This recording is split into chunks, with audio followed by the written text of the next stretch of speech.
Okay, so you see those Super Bowl ads, right? With all the hidden symbols, like they're hinting at something. And even Taco Bell's getting in on the act, like poking fun at the whole thing. And you can't forget books and video games. They love to drop that name, the Illuminati. It's everywhere you look. Yeah, it's like a whisper that never really goes away. It just keeps coming back. Why is that? That's what we're going to try to figure out. Welcome to Forbidden Archives, the Illuminati Conspiracy. We're diving deep into where myths bump up against those old, dusty manuscripts and those whispers. Well, sometimes they turn into something real. It's fascinating how a group that supposedly faded away centuries ago can still hold such power in our collective imagination. We were hosts for this deep dive, by the way. And today, get this, we're pulling back the curtain. The curtain on one of the most, I'd say, feared and definitely misunderstood secret societies ever, the Illuminati.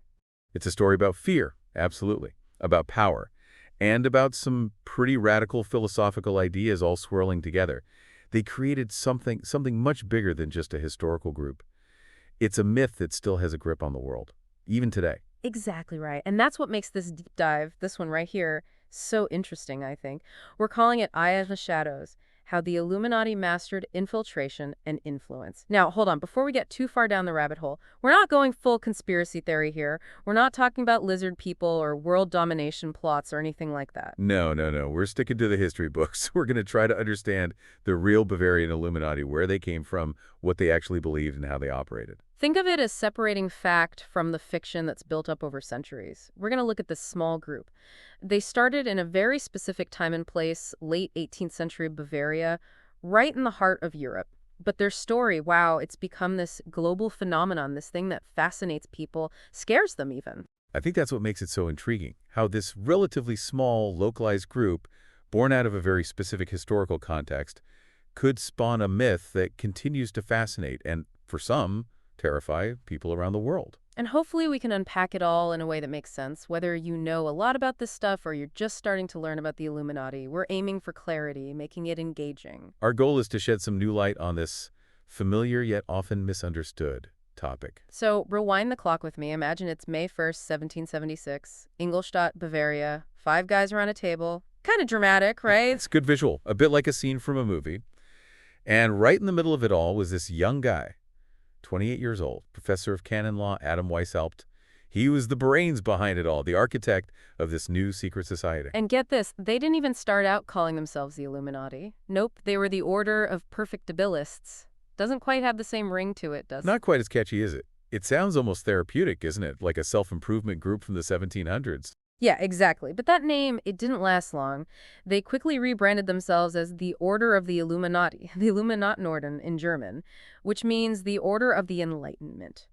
Much more mysterious, much more serious sounding. And certainly more in line with the intellectual and philosophical trends of the era. They even had symbols, like a secret handshake, but more visual. The Owl of Minerva, or Athena, she's the goddess of wisdom. Fits with their whole enlightened thing, right? Oh, absolutely. The owl, it represents wisdom, knowledge, strategic thinking. It hints at their calculated approach to gaining influence. Right, like they were already playing the long game. Then there's this other symbol, a dot inside a circle. Our sources say this wasn't supposed to represent God, though, not the all-seeing eye you hear about sometimes. It was meant to symbolize the eye of their unknown superiors within the order. Pretty creepy, right? Definitely adds to the air of mystery and hierarchy that was so central to the Illuminati. And then there's the date they chose to start this whole thing, May 1st. Our sources point out this wasn't just any random day. It was actually an ancient fertility festival, an extension of Walpurgis Night, which, let's be honest, has some pretty spooky associations with witchcraft and all that. It's an interesting choice, to say the least. Whether intentional or coincidental, this connection to Walpurgis Night immediately creates an aura of the forbidden, the occult. It's like they were deliberately tapping into something ancient, a bit dangerous maybe, to add to the mystery and attract a certain kind of person, you know, someone drawn to secrets and hidden knowledge. Exactly. So we've got these 5 guys gathered in secrecy with a pretty loaded date and some intriguing symbolism. And their ambitions? Oh boy, these weren't small-time dreamers. They wanted to change the world, the whole thing. Their stated aim, as incredible as it sounds, was to make men free and happy. But there was a catch. They believed this could only happen if men were first made good. Good, according to them, of course. So already you see a bit of a power dynamic creeping in. And it goes even deeper than that. They wanted a world revolution. A complete overthrow of the existing order. A brand new world order, they called it. We're talking complete and total transformation of society. And they weren't shy about how they planned to do it. They wanted to wipe out Christianity and any other religion, for that matter. And governments? Gone. Every single one. Their vision was radical, to say the least. They wanted complete liberation from every traditional constraint, social, moral, religious. Absolute equality for everyone, a universal republic, a true social fraternity. It's a very utopian vision, almost a kind of secular paradise. Indeed. They envisioned replacing religion, what they saw as superstition, with atheism for the masses.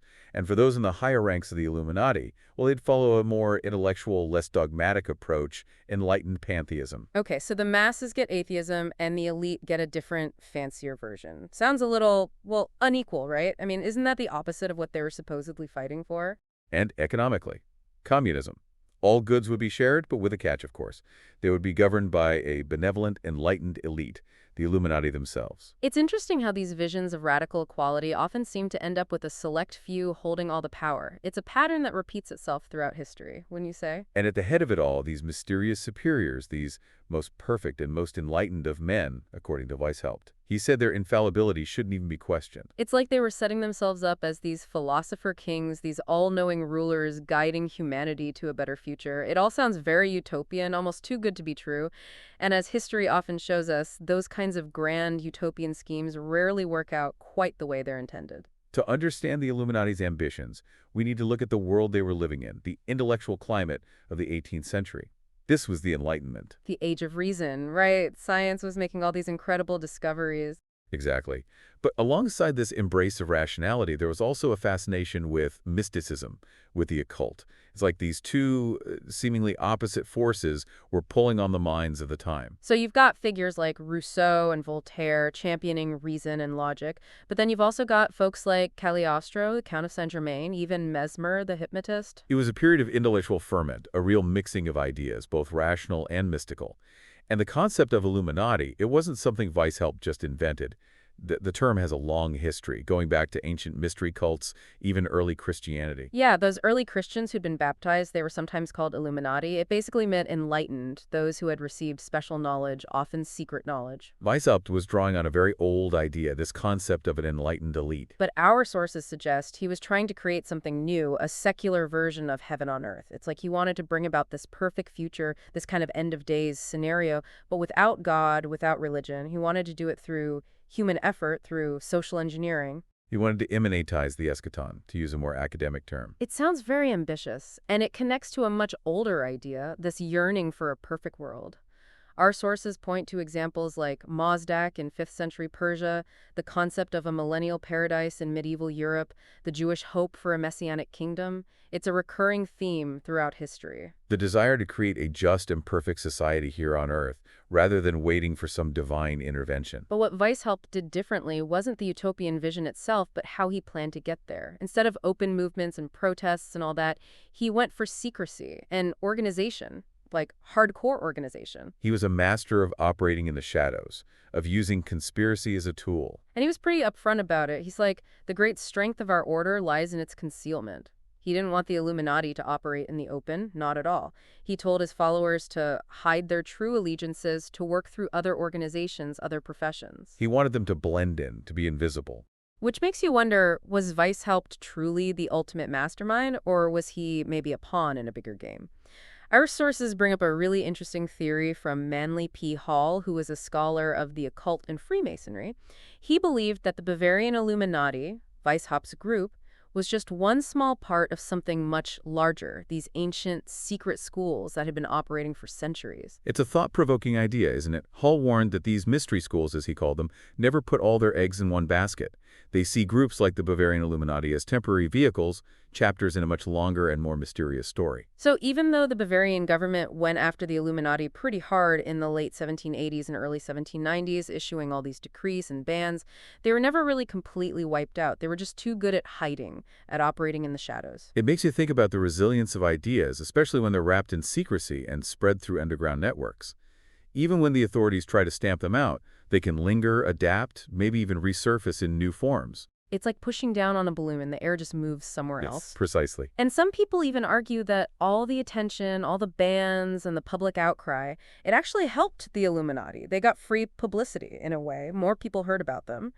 And some of these people, well, they got curious. They were drawn to the mystery of forbidden knowledge. Like the saying goes, there's no such thing as bad publicity, especially when you're dealing with secret societies and forbidden knowledge. There's even this crazy theory out there that Weishaupt planned the whole thing, like he wanted to get exposed. It was all part of his master plan. How wild is that? It definitely adds to the intrigue, doesn't it? This image of Weishaupt as this puppet master orchestrating everything from behind the scenes. Okay, so who was this guy, this Adam Weishaupt? There's a lot of misinformation out there.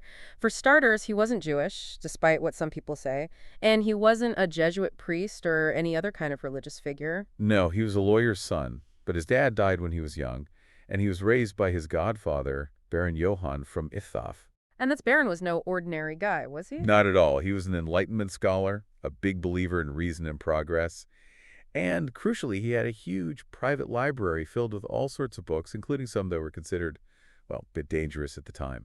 Books on the occult, on secret knowledge, on all sorts of forbidden topics. And young Adam had access to all of it. So from a young age, he was exposed to these unconventional, even radical ideas. It's clear that this early exposure to forbidden knowledge played a significant role in shaping his thinking. And then he goes on to study law and eventually becomes a professor at the University of Ingolstadt, the very same university where his godfather was a big deal. Talk about following in someone's footsteps. On the surface, it looks like a very typical, respectable career path for an ambitious young man in 18th century Germany.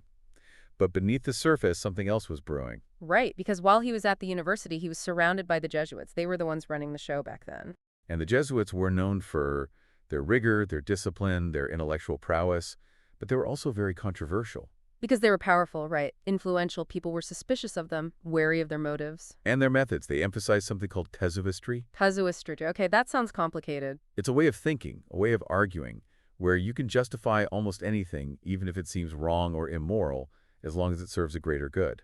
So basically, you could twist logic to fit your own agenda. In a way, yes, the ends justify the means.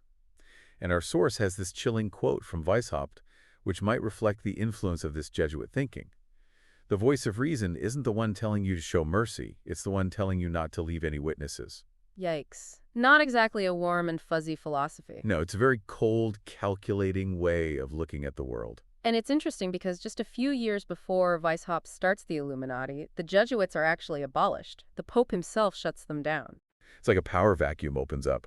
And Weishaupt, with his Jesuit education and his exposure to all those forbidden books, he steps right in. And he creates the Illuminati, which has all these similarities to the Jesuits, right? The secrecy, the hierarchy, the absolute authority of the leader. It's like he took what he learned from the Jesuits and applied it to his own grand vision. Some historians even speculate that Weishaupt might have remained a Jesuit at heart, secretly carrying out their agenda, even after they were officially disbanded. It's a fascinating theory. So Weishaupt had this background in Enlightenment thought, this possible Jesuit influence, and all these radical ideas swirling around in his head, and he was obsessed with secrecy, absolutely obsessed. He wrote, "Of all the means I know to lead men, the most effectual is a concealed mystery." He understood the power of secrets, the allure of the unknown, and he used that knowledge brilliantly. He saw that people are drawn to what's hidden, to what's exclusive. It makes them feel special, important, like they're in the know. And Weishaupt knew how to exploit that desire, how to use it to manipulate people, to control them. So he needed a cover,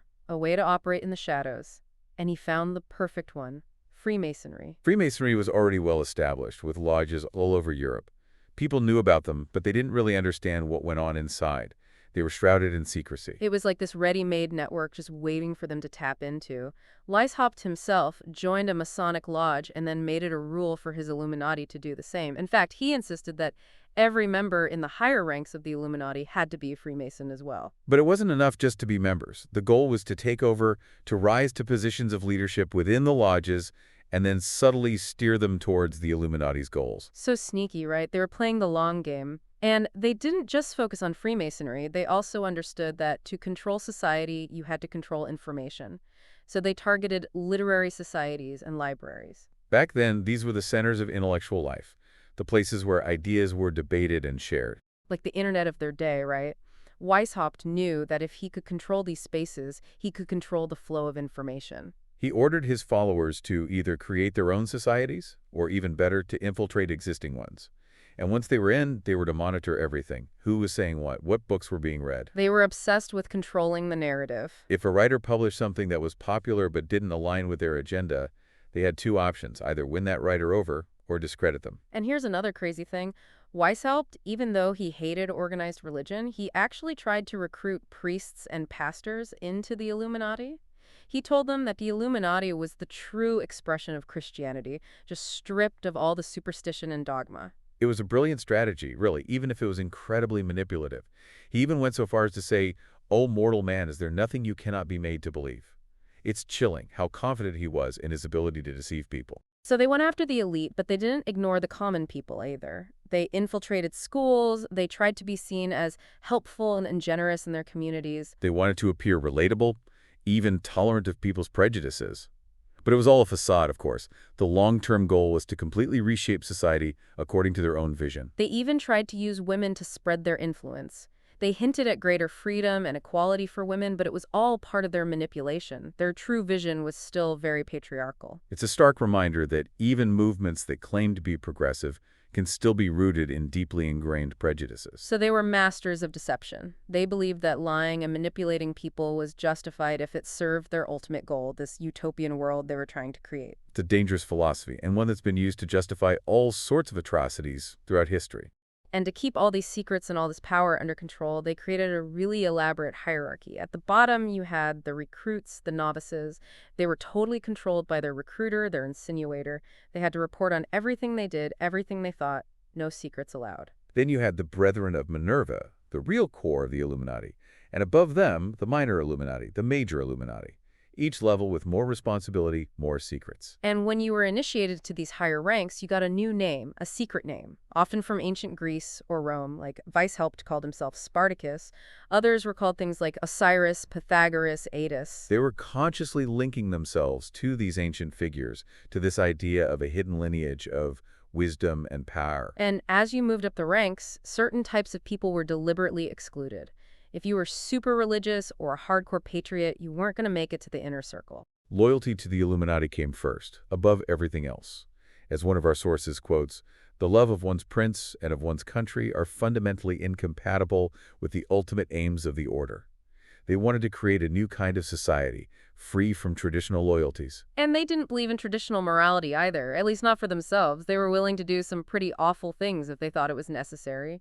Spreading rumors, even assassinations. It was a form of antinomianism, this belief that the truly enlightened are above conventional morality, a dangerous and often destructive idea. And at the very top, you had the Grand Master, Weishaupt himself. He controlled everything. So what was their message, their propaganda that they used to draw people into this secret society? They promised freedom. Freedom from religious prejudice, from oppressive governments, from inequality. They talked about creating a world of universal happiness where everyone was equal and free. It sounds pretty appealing, right? On the surface, yes. But remember, all this freedom came with a price. Absolute obedience to the Illuminati and their vision. And Weishaupt, he was utterly convinced that he was right, that his way was the only way. He said, "My explanation is accurate and complete. My means are effectual and irresistible." There are definite parallels to later totalitarian ideologies. The language, the promises, it's all very similar. Makes you think. So how far did their influence actually reach? Well, we don't know for sure. Estimates vary from a few hundred members to maybe 2,000 at their peak. Not huge numbers. But they weren't just recruiting anyone, they were very selective. They focused on people who already had influence, people who could shape opinions. Professors, lawyers, writers, even some nobles and government officials. They even managed to recruit Goethe, the famous writer, and Duke Karl August of Saxe-Weimar, who was a pretty powerful guy. But they weren't interested in recruiting the poor or the marginalized. It was an elitist movement, for sure. And they were mostly centered in German-speaking areas, but they also had members in other parts of Europe, even a cell in Naples, Italy. They were strategically targeting the people who held power, the people who could spread their ideas. It's a fascinating case study in how a small group can exert a disproportionate amount of influence. But even with all their secrecy and all their influential members, the Bavarian Illuminati, as an organization, they didn't last that long. The authorities caught on to them, right? Yes. They were officially banned in Bavaria in the late 1780s, but like we said before, they were good at hiding. And some key figures continued to operate, even after the ban. Weishaupt himself, he escaped to Gotha, where he was protected by another Illuminati member. And guys like Xavier von Zwack and Johann Bode, they kept the movement alive in a way, spreading the ideas. And then there's Baron Adolf von Nick. He'd been a key recruiter for the Illuminati, bringing in a lot of Freemasons, but he became disillusioned with Weishaupt's leadership, thought he was getting too power-hungry. He even accused Weishaupt of secretly being a Jesuit. Talk about irony. Rigge's criticism, his defection from the order, it helped to bring about their downfall. It shows that even the most secretive organizations can be brought down by internal conflicts. And it's important to remember that the name Illuminati, it didn't start with Weishaupt. There were other groups, going back centuries, who called themselves Illuminati. The Rushania in Afghanistan, the Alumbrados in Spain, even a group called the Illuminés in France. And there were the Sevens Illuminati. They were all about infiltrating Masonic lodges. And then there's this really interesting guy, Joaquin Martin de Pasquale. He had this group called the Order of Knights Masons, Elect Priests of the Universe. That's a mouthful. Right. But the point is, the idea of a secret society of enlightened individuals, it goes way back. It's a recurring theme throughout history. And it's clear that Weishaupt was tapping into this pre-existing fascination with hidden knowledge and secret power. And the crazy thing is, even though the Bavarian Illuminati were a relatively short-lived phenomenon, they've had this huge impact on popular culture. Their name has become synonymous with conspiracy, with shadowy elites controlling the world from behind the scenes. You see it everywhere. In books like Frankenstein, in movies, TV shows, video games, even in music. And there are all these conspiracy theories about the Illuminati. Some people think they were behind the French Revolution. Others think they're still around today, controlling everything from governments to the media. Some even believe they're lizard people disguised as humans. I mean, come on. It's a bit far-fetched, to say the least. But it's fascinating how this one group from a very specific time and place has captured the imagination of so many people for so long. It makes you wonder what Weishaupt would think of it all. Would he be horrified by how his ideas have been twisted and distorted? Or would he be secretly pleased that his creation has had such a lasting impact? It's a question we'll probably never know the answer to. So let's wrap this up. The Bavarian Illuminati, they were a product of their time, this period of intense intellectual and social upheaval. They had these radical goals, these dreams of a utopian world, and they were willing to use any means necessary to achieve them. Secrecy, manipulation, even violence. But it's important to separate the historical reality from the myths. The Illuminati, as a formal organization, didn't last that long. Their impact was relatively limited. But the myth, the idea of a secret society pulling the strings, that's lived on. And that brings us to our final question for you, our listeners.